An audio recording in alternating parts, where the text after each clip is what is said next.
Okey, tengok ni, okey, ramai-ramai ada tunggu kereta api ni. Semua orang ramai orang putih ni ada tunggu ni. Ada kedai-kedai rapat dengan jalan kereta api ni. Nak tengok dia agak payu ni. Sebabnya kereta api nak lalu. Holo, nak tengok kereta api je sebenarnya ni ramai-ramai ni. Serupa teraji tengok kereta api. Ada bergambar dulu. Sikit. Tu dah sampai ada kereta api tu. Saya pun selfie lah juga. Cara orang-orang bukan kenal begitu. Tengok kereta api keren ada. Tapi main tengok sini. Orang rumah hari ni nak kau suasana je sebenarnya ni.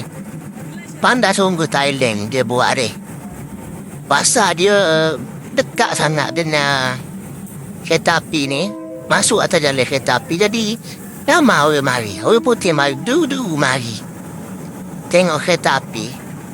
Deh, bisa sungguh Thailand ni tarikan dia buat. Orang jual cenderamata banyak sini. Tengok tu. Nak tengok kereta api je sebenarnya.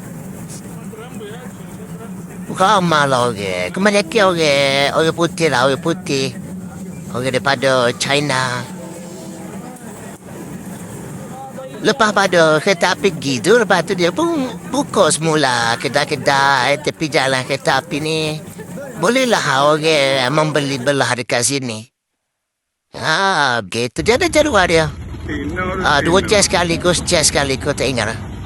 Siapa-siapa, belum siapa sini, bolehlah mai sini. Wag lewat sini. Okey, ramai sungguh.